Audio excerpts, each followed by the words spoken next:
मौलाना सरदार अहमद साहब रहमतुल्लाह अलैह के पास ना एक बूढ़ी अम्मा अपना बेटा छोड़ गई। तो हजरत साहब ने को 2 4 5 महीने रखा। तो बाद में उसकी अम्मा को बुला के कहा कि भाई तू बेवा है, बेटा तेरा यतीम है, मैं नहीं चाहता कि इसका वक्त ज़ाया हो। ये पढ़ने वाला कोई नहीं, सारे नहीं भाई पढ़ने वाले होते। अब यहाँ उलमा बैठे हैं, मैं बेअदब भी ना हो जाऊँ। कुछ पूरे 8 साल लगा के भी आ जाते हैं, सनद भी उनके पास होती है। नाराज ना हो जाना, ये तो सब अच्छे लोग हैं। सनद होती है पर पता कोई नहीं होता। ये आला हजरत ने लिखी है बात। सनद होती है, पूरी डिग्री होती है, उस पर कई लोगों के साइन भी होते हैं। तो बहुत सारे तालिब इल्म ऐसे होते हैं जो मदारस में कहते हैं मैं फाजल फलां हूँ, लेकिन कोई शय पास।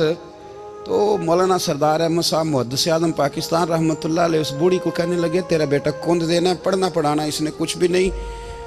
तो यतीम बच्चा है, कल को तू कहेगी कि मेरे बेटे ने वक्त ज़ाया किया तो वापस ले जा।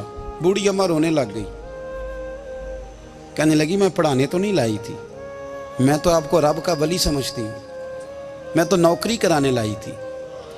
नौकरी हजरत अनस बिन मालिक कहते हैं मेरी अम्मा भी हुजूर की बारगाह में दे गई थी। हुजूर की बारगाह में ये नहीं कहा था कि या रसूलल्लाह पढ़ा दें, हाँ हाँ मैं जिम्मेदारी से बात कर रहा हूँ। ये नहीं कहा था हुजूर मुजाहिद बना दें, ये थोड़ी कहा था कि या रसूल अल्लाह सल्लल्लाहु ताला अलैहि वसल्लम से मुफस्सिर मुहद्दिस मुहक्किक मुफ्ती बना दें। हजरत अनस की अम्मा कह गई थी सोनिया जब तक ये रहेगा ना आपकी नौकरी करेगा, ये घर के काम काज करेगा, ड्यूटी करेगा, हुजूर ये आपकी नौकरी करेगा। तो मेरे महबूब ने फिर दुआ कर दी, अल्लाह इसे बरकत अता फरमा। तुम समझता है खिदमत वाला खाली रह जाता है?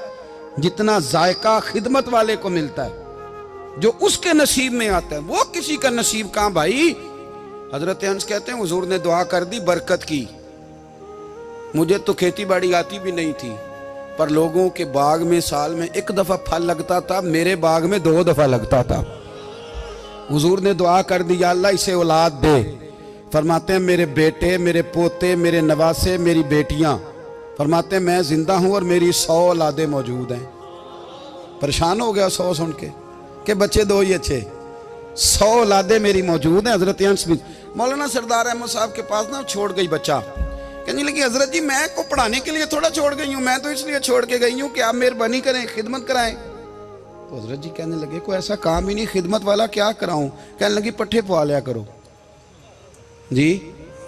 हूँ लड़ पेंदे ने, कहने ने बच्चे काम कर दें मदरसे का। हालांकि अब कहाँ बच्चे काम करते हैं, अब तो गुजर गया दौर, अब तो बच्चे काम कराते हैं। अब बच्चे भी नाराज हो रहे हैं, घूर घूर के देख रहे हैं। सही कह रहा हूँ आपको, बच्चे काम कराते हैं, बच्चे कहाँ काम करते हैं। कहने लगी ये चारा डाले करेगा आपकी भैंसों को। तो हजरत ने उसको कहा कि बीबी चारा मेरी भैंसों को डालने के लिए मैंने बंदा रखा हुआ है, तो तू जा ले जा। कहने लगी हाथ बांध के हुजूर मेहरबानी करें रख ले, चारा डालेगा। और पुत्र तवज्जो से चारा डालना हजरत की भैंसों को। रोने लगी, हजरत ने रख लिया, महीने का खर्चा भी देते। शाम को ना वो सारा दिन काम करता, शाम को आके पैरों में भी बैठ जाता। हजरत जी लाएं तेल थोड़ा सा, पैर ना दबा दूं। 8 साल साथ वाले पढ़ते रहे, ये बेचारा नौकरी करता रहा। मेरा रूप भी नहीं ते मेरा रंग भी नहीं, और मैनू यार मनान दा टंग भी नहीं। कभी कभी ना हजरत बिलाल हबशी फारग होते ना, तो नबी पाक की बारगाह में अर्ज करते हुजूर कोई काम तो नहीं, सारे हो गए, हुजूर जाऊं जरा, चले जाते। एक दिन सलमान फारसी कहने लगे या रसूलल्लाह ये बिलाल कहाँ जाता है। फरमाया जा देख के तो आ। हजरत सलमान वापस आए तो आके रोने लगे, कहने लगे सोनिया जब यहाँ से जाता है ना तो जाके सैयदा फातिमा की चक्की पीसनी शुरू कर देता, बीबी साहबा के काम करने लगता है, घर में जाके स्नैन की ड्यूटी करता है, वहाँ भी काम यहाँ भी काम। वो चारा डालता रहा, उसने चारा डाला। हजरत मुहद्दिस आज़म की भैंसों को दस्तारे फजीलत का वक्त आ गया, सारे पगड़ियाँ सजा के आ गए, आज दस्तार होगी। ये ना पीछे होके बैठ गया, चूँकि पढ़ा ही नहीं था तो दस्तार का है कि दस्तार तो उसकी जो पढ़ेगा, हमने तो पढ़ा ही नहीं, हमने तो यार पढ़ा, घर पढ़ा, ड्यूटी करी।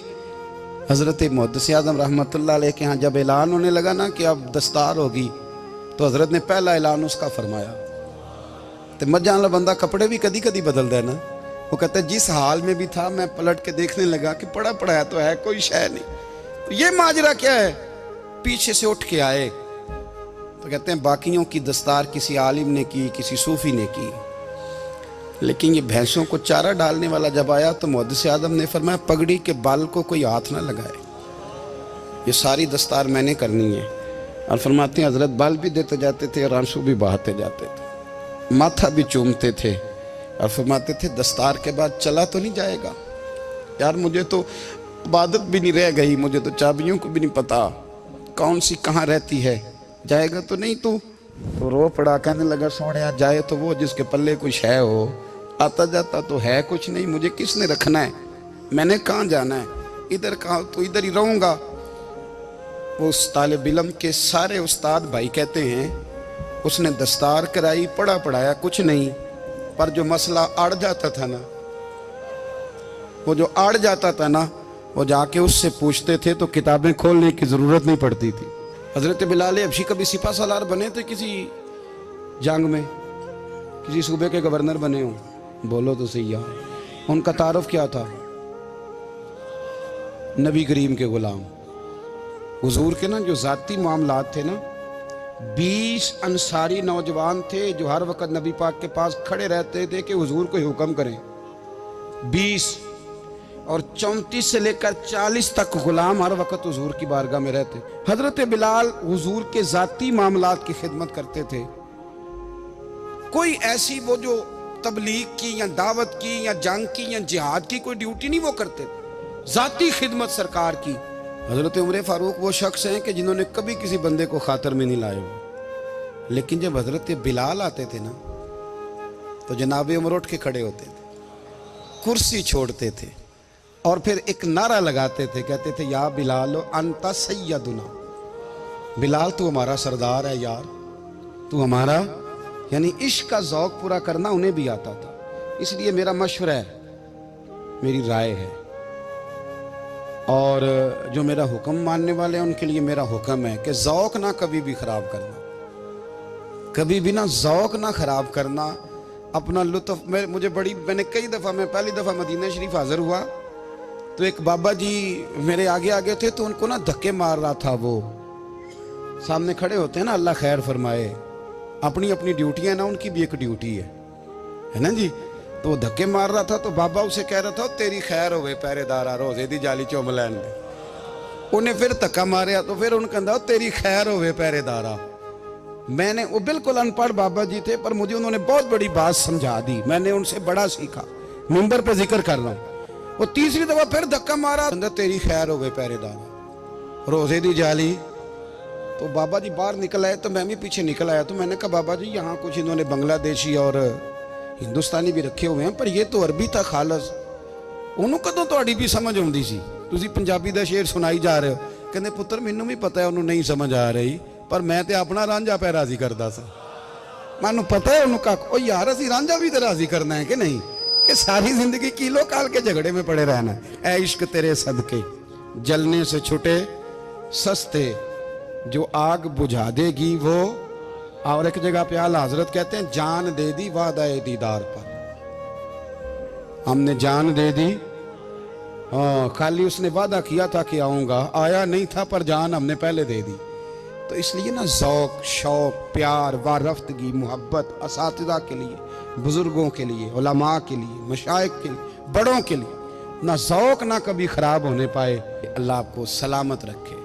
और कुछ दुआएं मैंने दे दी हैं, कुछ अल्लाह जानता है मेरे दिल में हैं, वो मैं देता रहता हूँ। अल्लाह आपको हमेशा शाद व आबाद फरमाए।